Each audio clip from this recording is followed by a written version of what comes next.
All right, everyone, here we go with the notes for Chapter 25, talking about talent agents.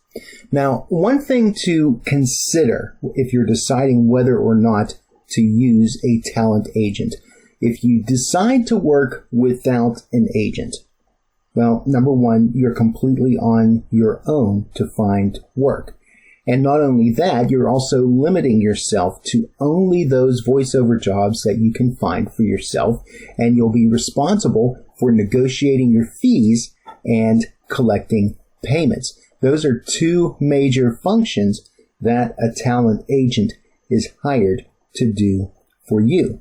So the major advantage to having representation is that you will gain access to auditions and clients that you might never have met if you were not represented. And your agent will also handle the fee negotiations and collect payments on your behalf. There's lots of production companies that will only find talent through a talent agent. So using a talent agent to represent you, to negotiate on your behalf, it takes a little bit of pressure off of you to not have to find everything on your own. But if you're also someone that doesn't like the whole process of negotiating payments and terms and conditions and things like that, an agent will take that on for you, and it is their job to represent you in that way. Although an agent will create and distribute marketing materials designed to reach industry professionals, those materials are generally intended to promote the agency and not an individual talent. So it is still the voice actor's individual marketing efforts that ultimately promote their unique skills and their abilities. Yes, the agent represents you, but the agent also represents everybody else on his or her roster. So they are doing their best to match up the best voices for the need for a particular client. But just because you've hired an agent doesn't completely release you from any responsibility for going out and finding work and finding clients on your own. They are there as a tool. They are there to enhance and complement the efforts that you are putting out on your own behalf. It's basically opening up another world of opportunities when you use a talent agent. So getting gigs, when you reach the point where you are confident with your abilities, that you've developed a repeat client base and are ready for more work, it's time to find an agent. So the thing here to keep in mind is that an agent will work for you, but they also want to know that you have somewhat of a track record. Not just that you have a good sounding voice, but they also want to know that you've had a few clients under your belt, that they've been happy with your work, because it's not just about what you can do, but it's also about the professionalism and the satisfaction of others that have used your services that talent agents take into consideration. When you do find a talent agent, the agent works for you. You do not work for the talent agent. What happens is when you go into an agreement, you are essentially hiring the talent agent to work for you. It becomes the agent's job to get you work by finding viable audition opportunities and to connect you with producers who will potentially hire you. And then you pay your agent a commission based on the talent fee that they negotiate for you. Generally, a talent agent will take a percentage of that negotiated fee as their commission. That's going to be somewhere in the realm of 10 to 20% of what you earn. So if you earn $1,000 for doing a gig, then your talent agent will take $100 to $200 of that as their fee for helping connect you with that production company. When searching for an agent, there's a few things that you need to know before you start seeking representation. First off, a talent agent expects that you have your performing and business skills in place and ready to go. They're not there to babysit you. They're not there to hold your hand. They're not there to guide you through what it takes to become a professional voice actor. They may give you some coaching and some tips on some things that may help improve your skills or help you to be able to meet the expectations of the clients that the talent agent comes across. But when you're at the point that you're looking for a talent agent, it is not the place for on-the-job training. It is the opportunity for you to be able to say, hey, I have marketable skills. I want you to represent me and market me. A major market talent agent may not be interested in you unless you have a track record and an existing client list. Agents only get paid when you work. They're not going to put a lot of effort in marketing you if they don't trust that you're going to be able to do the job and that you're going to leave a positive impression on the producers and directors and engineers that you will be working with. One other thing to keep in mind, if you are not accepted by a talent agent, it is not necessarily a personal attack on you or on your abilities. It could just be that they have other voice talent with the same or similar delivery styles as yours. So you have to keep in mind, we'll talk about this a little bit more, is that not only are you looking for someone to represent you, but they are looking for someone that is going to be a good fit for the situation that they are in. And they're going to be looking for talent that helps them to be able to create a portfolio that has a wide range of abilities and styles and competencies. So it may just be that you've got similar skills as people already on their roster. It could be that the types of skill sets that you have are not necessarily ones that their clients are looking for. So if the first one or two or however many you come across, it doesn't quite work out, that's okay. Keep looking. Before contacting any talent agent, you would be wise to visit the agency's website to research the agency and to learn about their submission policy. You are likely going to be one of hundreds, if not thousands, of people that are reaching out to a particular talent agency looking for representation. So in order for them to be able to sift through those that they may be considering, they tend to keep schedules on when they look at talent, what sort of talent they're looking for, and they'd like to have a streamlined process of that. So they may only accept submissions at certain times of the year. They may only consider those things at certain times of the month or certain times of the year. And they may only want them in a certain format, so they don't have to do so many listenings to auditions in this way, so many in that way. So it is very important for you to understand exactly how a talent agency wants to receive your material. Follow the instructions to the letter, because if you don't, that's also going to be an indication that you're not someone that is on their game, that plays ball the way they want them to, and they're going to just toss you aside because it's too inconvenient for them to pay attention to you if you're not following their rules. When you send an email to a prospective agent, a few things to keep in mind. Number one, be sure to personalize the email by including their name in their salutation. A little bit of personality never hurts, especially in this sort of business where there is a certain amount of relationship building and a certain amount of warmth with personalities and things like that. make sure that you're taking the time to learn who the person is that you need to talk to and address that person by name. Make the subject line something that will get their attention and that identifies the purpose of your email. Again, you're one of hundreds or thousands of people that is looking for representation. You want to find a way to make yourself stand out and to do so in a positive way. Keep the body of your email short and to the point. Again, time is money. People don't have a lot of time.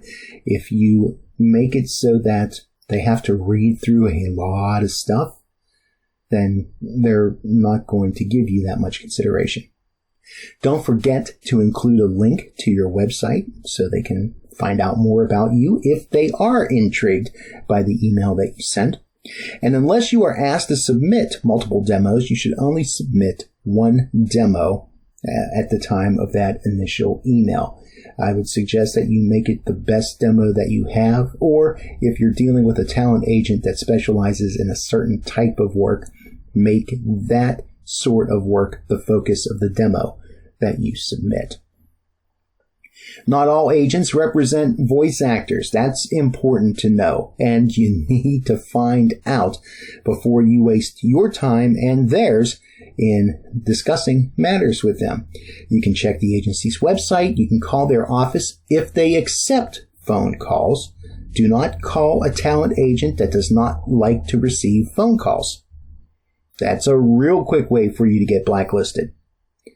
But contact them in the appropriate way to find out if they represent voiceover talent and if they're accepting new performers. You want to keep that initial contact brief and to the point, but be sure to get the name of someone to send your demo to if the agency expresses any interest. It helps with the personalization aspect when you're contacting people. It also makes sure that you are getting the name of the person that makes decisions about whether to conduct an interview or to accept a new voice talent and that sort of thing.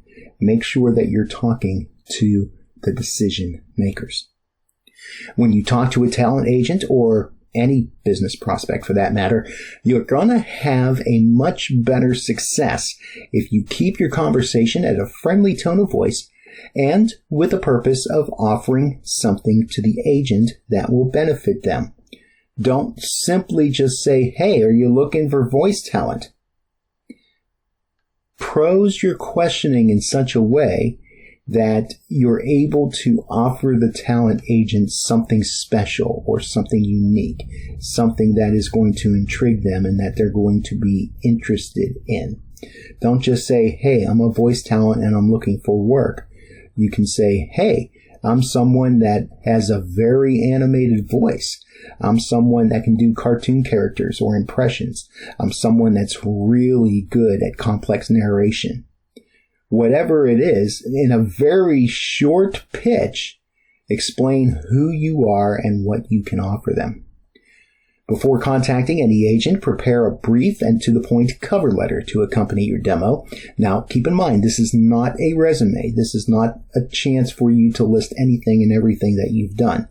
You're talking a couple of paragraphs, basically, that is going to introduce you to the agency, that is going to very quickly highlight some of the things that you have done and that you are able to do. And make it kind of like the idea almost of a written version of an elevator pitch. If you've never heard of an elevator pitch, it's that idea that you only have the amount of time that someone is with you in an elevator to be able to explain to them what it is that you want to communicate. Have that sort of idea in mind when you're sending a cover letter to a talent agent for the first time. Don't expect or ask a talent agent for a critique of your demo. Again, they're not there to coach you per se. They're not there to give you on-the-job training. Now, they will give you feedback if they take you on in ways that will benefit them and their client bases. So keep in mind that if a talent agent does reach back out to you, it's possible that they might want you to do something different with your demo, re-record something or put something on in a different way, use some other copy or something like that. And the reason for that is not necessarily because they hated your demo, but your agent knows the clients and they know the best way to market you to them. So it's very possible that they may have you record or submit something different. When you're interviewing a potential talent agent, it's kind of a weird situation. It may seem like, and in reality it is to a certain extent, that the agent is interviewing you. But really, in the grand scheme of things, you are interviewing the agent. With that in mind, however, you want to handle this interview just as you would an interview for a new job. You want to go in a professional look, in a professional manner, make everything about the business at hand, thinking about the best needs of the talent agent, while also still showing off a little bit of your personality and who you are and what your skill set is. Your chances of signing with an agent will be much better if your first impression is one of a skilled and professional performer. Treat it seriously. Treat it professionally. And again, have them in mind in terms of how you can benefit them, not just the opportunities that they might have for you. Interview all of your prospective agents as thoroughly as you possibly can. And there's a list of different questions there on the screen and in your notes, some types of questions that you may want to seek out the answers to, such as the type of work that they generally get, how much you pay them for commission, average pay rate that they get for talent that they have, I should say. And other questions there, in terms of, how big is their portfolio of different voice talent? So how many people are they representing besides you? How long have they been in the talent agent business? All these are really good questions, and it's not necessarily a finite list. Make sure that you ask any and every question that you are concerned about in order that you can make an informed decision, but also shows that you have a peak of interest in terms of who they are and what they're doing. It's good to check out the website and learn as much about them as you can so that you're not necessarily asking questions that could very easily be found out, but use the interview opportunity to make sure that any uncertainties are going to be dealt with. During your meetings or phone calls, you may find your conversation turns out to be about everything except your voiceover work. Well, I thought they want to know what I can do for them. And yes, they do. But they also want you to be comfortable so that they can get a sense of you as a person. You're also going to want to get to know them a little bit because, yes, there is a professional sort of way that we deal with things, and it very much is a business transaction, but there's also that sense of, our personalities, how easy we are to work with each other, how easy they are to deal with whenever problems arise, how easy it is for them to work with us when there's changes or certain expectations that need to be addressed. During this process, you need to decide if you like them and if you have confidence that the agency will be able to get you work. So things like their client list and how often they get approached for different things, how many different productions the agency is involved with in a certain span of time, and perhaps even if you are able to, reach out to others that are represented by them and get a sense of how they feel. Also, the agent needs to determine if your skills meet their agency standards and that you can work with them as a team. If an agent requires a fee of any amount before they will represent you, they may be operating unethically. We've talked about this in past chapters. The main way that they earn their money is to get a cut of the talent fees that you earn as the agent finds work for you. So if they're looking for you to pay them prior to that, they could be running a scam. At the very least, they're trying to take more from you than what you really should be giving them. And that's a good cue for you to get up and leave. Say thank you very much. Have a nice day. When you're working with your agent, once signed, it might be a good idea to keep your agent up to date on your work. Let them know what you're up to, especially if you wind up taking jobs that the agent did not get for you. It helps you to be able to stay in touch with them, let them know that you're working on new projects, things that may help them in marketing you to others. Also ask for advice when it's appropriate. Especially if it's advice on things that shows that you are looking to improve your marketability from their perspective, and to be able to deliver a performance that makes the agency look like they're in a positive standing with the producers that come looking for talent. One good question to ask your agent is how you should handle work that you've obtained on your own. Some agents will allow you to handle your own personal bookings without paying a commission, but it might be advisable when someone directly approaches you for work that you refer the company or the person to your agent, especially if you're a union member. Now, there's different thoughts on this, but the main thing here is that if you have an agent, the agent has been hired to represent you, to negotiate on your behalf, and that frees you up to be able to focus on your performing. So keep that in mind when you hire a talent agent.